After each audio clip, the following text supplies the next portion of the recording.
Hey, good Thursday morning, everybody. The snow moving out. For some of you, maybe it never moved in. For some of you, it certainly did. We talked about this is going to be one of those very tricky ones, and it really was. The cutoff from who saw virtually nothing in the way of snowfall to people who saw 6, 7, 8 inches of snow. I mean, it was such a fine line, but it is starting to move out. Now, keep in mind, those of you that did see the snowfall, we've got 6, 7 inches easy on the ground out here outside the station. It's blowing around everywhere because it's such a dry, powdery snow. We are going to start to warm things up already by tomorrow and take that warming trend into next week. Then we track kind of the middle of next week a system that could bring some precip, especially to the northern part of the state, and also will eventually bring some much colder air into the region. We've started to see the advisories, the warnings be canceled.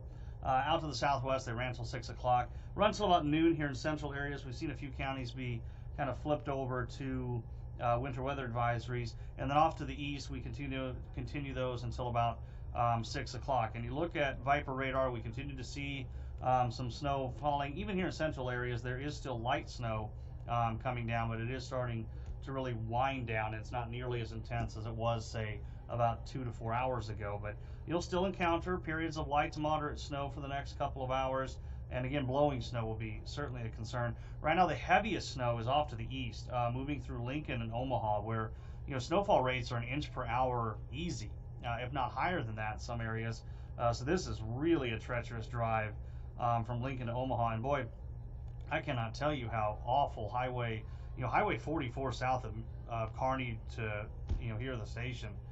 Boy, was that was a tough commute there. But Futurecast got a pretty good handle on it, moving things out. By noon, the snow is kind of pushing out of the state almost completely gone, and should be gone by the middle of the afternoon.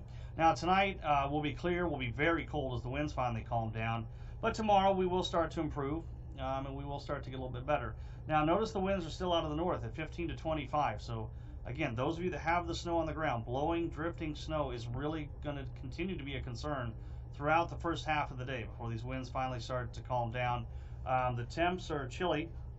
We're in the teens to right about 20 degrees, and it will be kind of a colder day, running about 10 degrees below average for many of us as we get into the upper 20s to right about 30 degrees. But as we look at the 7-day forecast, should have a nice warming trend through the weekend. Have kind of pulled the temps down a little bit for the weekend, but should still be in the 40s, 50 by Monday. And then here comes that next system, which right now I'm looking at the northern half of the state being favored for precip from this. We'll of course keep an eye on it, and it is going to help pull down colder air. That 31 by Wednesday. By Thursday of next week, I think we could be even much colder than that. So that's an update for you here on your Thursday. And again, realize some of you have nothing on the ground, but there's a lot of us here kind of right along Highway 6. Even Elm Creek picked up 6 inches of snow out of this. So for those of you that have the snow on the ground, realize it's going to be a problem. It's going to be blowing and drifting for a while, so please be careful. All right, that's an update for you. Hopefully you have a good day. We'll see you.